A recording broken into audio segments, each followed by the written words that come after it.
महाराज जी परिक्रमा 3:30 बजे से कृष्ण नाम जो प्रेम मंदिर के पास में ही अपार्टमेंट है, वहाँ पे महाराज जी का निवास है। वहाँ से महाराज जी पैदल आते हैं श्री हित राधा केली कुंज तक। तो जितने भी भक्त वृंद हैं राधा केली कुंज तक करीब करीब 1 से 1.5 किलोमीटर है। भव्यता से दिव्यता से स्वागत होता है महाराज जी का, साथ ही साथ महाराज जी का दर्शन भी करते हैं। इसके बाद महाराज जी का नित्य परिक्रमा तो महाराज जी कभी कभी करते हैं जब उनका स्वास्थ्य ठीक होता है, जैसे कि कोई दिव्य महामहोत्सव है। और कभी कभी महाराज जी अपने अपार्टमेंट से, अपनी कुटिया से पैदल आते हैं राधा हित केली कुंज तक। इस बीच में आप महाराज जी का दर्शन कर सकते हैं और संकीर्तन के बाद भी महाराज जी का दर्शन सुलभता से प्राप्त होता ही है। ये देखें आप, ये परिक्रमा मार्ग है और इसी परिक्रमा मार्ग में जो सामने कंस्ट्रक्शन का काम चल रहा है, यहीं से गली जा रही है। इसी गली में जाकर महाराज प्रेमानंद जी से मिला जा सकता है। और इसकी जो लोकेशन है, अगर आप सामने ही देखेंगे इधर की तरफ में, तो यहीं पर एक जो है बहुत ही प्रसिद्ध अस्पताल है जिसका नाम है भक्ति वेदांता। तो वो भक्ति वेदांता हॉस्पिटल के बिल्कुल सामने ही गली है। और ये आप देख रहे हैं परिक्रमा कितनी उस पर यहाँ पर लग रही है। ये देखिए आप, यहाँ पर परिक्रमा चल रही है और ये सामने ही यमुना महारानी जी हैं, तो बिल्कुल पास में ही ये परिक्रमा मार्ग में स्थित। जय जय श्री राधे। जैसे कि आप दर्शन कर रहे हैं श्री राधा हित केली कुंज, जो श्री धाम वृंदावन में आद्य वाराह पीठ वाराह घाट में विराजमान है। साथ में ही इसके बिल्कुल पास से ही परिक्रमा मार्ग, जिसका भी आप दर्शन कर रहे हैं कि देव शनि एकादशी में कितनी भव्यता से भक्त लोग परिक्रमा कर रहे हैं। उसी के पास में श्री आद्य वाराह पीठ इस्कॉन हॉस्पिटल और राधा पैलेस है। उसके ठीक नज़दीक ही आद्य वाराह पीठ के पास राधा पैलेस और उसके बिल्कुल साथ में ही श्री हित राधा केली कुंज है, जहाँ पे महाराज जी नित्य प्रति रात को 3 बजे उनका सुलभता से दर्शन प्राप्त होता है। महाराज जी परिक्रमा भी करते हैं और साथ ही साथ इसके बाद 4:30 बजे से 5:30 बजे तक महाराज जी का सत्संग होता है। इसके बाद हरिनाम संकीर्तन होता है, जो कि आप इस समय हरिनाम संकीर्तन, पद गायन, ब्रज 84 को उसकी जो महिमा है वो पूज्य महाराज जी श्री हित प्रेमानंद जी के द्वारा सुनते हैं। महाराज जी 3 बजे आते हैं और सुलभता से महाराज जी का दर्शन भी होता है। 4:30 बजे से 5:30 बजे तक प्रातः ब्रह्म वेलायाम में महाराज जी का सत्संग होता है। उसके बाद महाराज जी का दर्शन करने के लिए भक्त लोग भी आते हैं, साथ साथ दर्शन भी होता है और हरिनाम संकीर्तन, राधा नाम संकीर्तन भी चलता है। और अभी इस समय जो कि गुरु पूर्णिमा दिव्य महामहोत्सव हित केली कुंज में पूरे वृंदावन धाम में मनाया जा रहा है भव्यता से दिव्यता से, जो कि प्रतिवर्ष की भांति इस वर्ष भी मनाया जा रहा है। तो उसी की तैयारी में आज देवशयनी एकादशी में भी आप भक्त लोगों का दर्शन कर रहे हैं। और साथ में कोई भी कभी भी आए तो परिक्रमा मार्ग में आद्य वाराह पीठ में स्थान भी है रुकने का, राधा पैलेस कुंज और भी अनेक कई पैलेस हैं यहाँ पे रुकने की सुव्यवस्था भी भक्त वृंदों की होती है। और महाराज जी का, पूज्य महाराज जी का दर्शन प्रातः काल की वेलायाम में सुलभता से प्राप्त हो सकता है। शाम को भी दर्शन होता है, पर सुलभता से दर्शन प्रातः काल में ही होता है। जय जय श्री राधे। तो ये जो आप स्थान देख रहे हैं, ये है परिक्रमा मार्ग और ये स्थान है अटल्ला चुंगी। इस अटल्ला चुंगी से आप आगे चलकर थोड़ा सा ही आगे चलेंगे तो गौरी गोपाल आश्रम पड़ेगा और गौरी गोपाल आश्रम से और थोड़ा सा आगे चलेंगे तो आपको वहाँ पर रमण रेती पुलिस चौकी पड़ेगी, जो कि वहीं पर इस्कॉन मंदिर बिल्कुल समीप है और उसी के पास में प्रेम मंदिर है। वहीं से वो रास्ता जा रहा है प्रेमानंद जी महाराज से मिलने के लिए। तो प्रेमानंद जी महाराज का 3 दिन का उत्सव अभी चलेगा। जब तक यहाँ पर मुड़िया पूनो चलेगी, गुरु पूर्णिमा चलेगी, तब तक वो इसी स्थान पर रह के, जिस स्थान पर हम आपको लेके जा रहे हैं, वहीं पर अपने भक्तों को दर्शन देंगे। जो उनके शिष्य हैं उनको दर्शन देंगे और लगातार दर्शन देते रहेंगे 3 दिन तक। तो आप अगर मथुरा वृंदावन में आना चाहते हैं और प्रेमानंद जी से मिलना चाहते हैं तो प्रेमानंद जी महाराज से तभी मिला जा सकता है तब आप उनसे दीक्षित हों। ये जो आप कुआं देख रहे हैं, ये बहुत ही अद्भुत कुआं है। इसमें अगर आप राधा की आवाज़ देंगे तो कृष्ण की आवाज़ सुनाई देगी। ये बिल्कुल अलग कुआं है और इसको श्याम कुआं कहते हैं। ये देखें आप, श्री राधा कृष्ण के अद्भुत दर्शन यहाँ पर हैं और ये श्याम कुआं के नाम से बहुत ही प्रसिद्ध कुआं है। लोग यहाँ पर आवाज़ दे देकर जाते हैं और अपने को धन्य करते हैं। तो ये परिक्रमा मार्ग में स्थित है और यहीं से जब हम उस रास्ते को पार करेंगे तो यहाँ पर पड़ेगा ये भक्ति वेदांता हॉस्पिटल वृंदावन। जब आप इस भक्ति वेदांता हॉस्पिटल पर पहुँच जाएंगे तो इसी के ठीक सामने ही आप ये आदि बरहादेव जी का मंदिर देख रहे हैं और आदि बरहादेव जी के मंदिर में भी आप रुक सकते हैं। यहाँ आदि बरहादेव के मंदिर में रुकने की भी बहुत ही अच्छी सुविधा है और काफ़ी सस्ती भी है। तो ये राधा केली कुंज है और अब हम आपको लेके चलते हैं और यहाँ महाराज जी के जिस स्थान पर बैठे हुए हैं उसके आपको दर्शन कराते हैं। तो आप ये सामने देख रहे हैं यही वो स्थान है जहाँ पर महाराज जी बैठे हुए हैं। अब हम आपको कराते हैं आदि बरहादेव जी के संपूर्ण दर्शन, क्योंकि आज एकादशी का पावन दिन है और एकादशी पर बरहादेव जी के बहुत ही अद्भुत दर्शन आप करेंगे। यह आप देख रहे हैं कि किस तरीके से ये जो गली है, ये जो रास्ता है यहीं पर बिछा दिया गया है और यहाँ पर अष्ट सखियों के नाम लिए जा रहे हैं। जो राधा रानी की सभी प्रिय अष्ट सखी हैं उन सभी के हम आपको दर्शन कराएंगे और हमने पीछे वाले वीडियो में कुछ दर्शन करा भी दिए हैं। अब हम ये देखिए इस मंदिर में जैसे ही बरहादेव जी के आप मंदिर में आएंगे तो यहाँ पर आप ऐसी अद्भुत यज्ञ विधि देखेंगे जिसका क्या कहा जा सकता है। हमारे कृष्णकालीन जो यज्ञ थे वो यहाँ पर होते हैं। और अब हम आपको लेके चलते हैं आदि बरहादेव जी के मंदिर में। ये आप देख रहे हैं ये जो मंदिर है पूरा पत्थरों से बना हुआ है, इसमें कहीं पर भी कोई गाटर नहीं लगा हुआ है। तो उसको भी हम आपको दिखाते हैं अंदर से।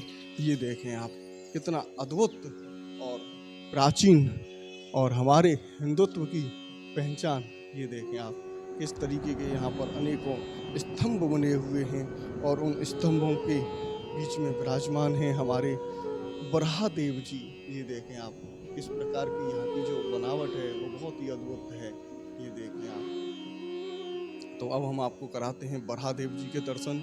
बहुत ही अद्भुत दर्शन आप यहाँ पर बरहादेव जी के करेंगे। तो ये देखें आप सामने ही यहाँ पर विराजमान हैं आदि बरहा पीठ मंदिर और ये वही बरहा भगवान हैं जो श्री कृष्ण जी को उनके मित्र ने कहा था कि अरे कृष्ण तू तो सूअर की तरह मिट्टी खा रहा है और तुझे बिल्कुल भी शर्म नहीं आ रही है कि इस तरीके से मिट्टी खा रहा है। तब उन्होंने कहा कि मैं ही तो सूअर का ही रूप था।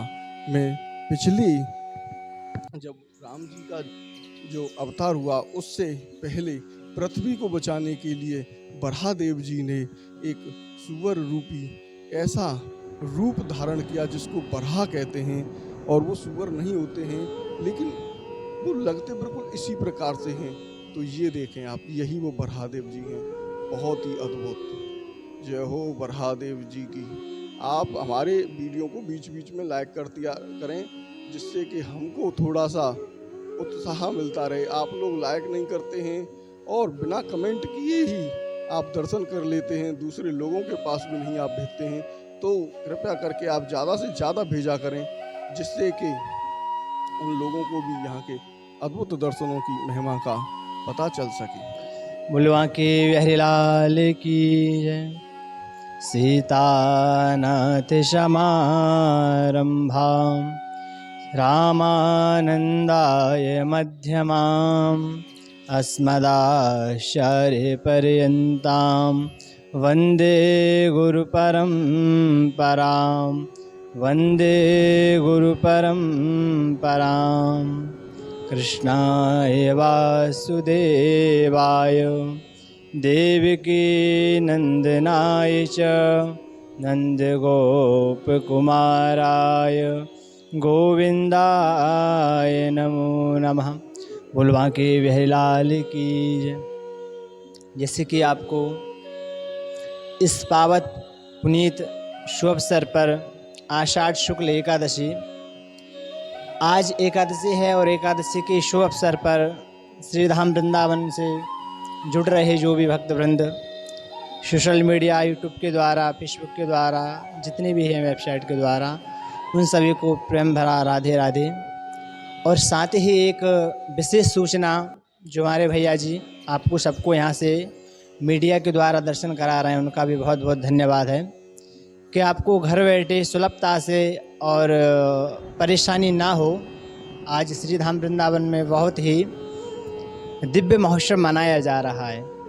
वो इस प्रकार है कि आज आषाढ़ शुक्ला एकादशी, जिसको कहते हैं देवशयन एकादशी, आज के दिन ही भगवान विष्णु का शयन होता है, देवशयना एकादशी। और उत्तरायण आज से समाप्त हो जाएगा और आज से लग जाएगा दक्षिणायन। तो आज एकादशी है। एकादशी के पर्व में मैं आपको थोड़ा सा अवगत निवेदित कर दूं कि एकादशी सब लोग व्रत हैं ही। अब एकादशी का व्रत भी हमको किस तरह रहना है, और श्री धाम वृंदावन में जो आज भव्यता से, दिव्यता से, अलौकिकता से जो उत्सव मनाया जा रहा है, वो आषाढ़ शुक्ल एकादशी, देवशयनी एकादशी के पावन उपलक्ष्य में है।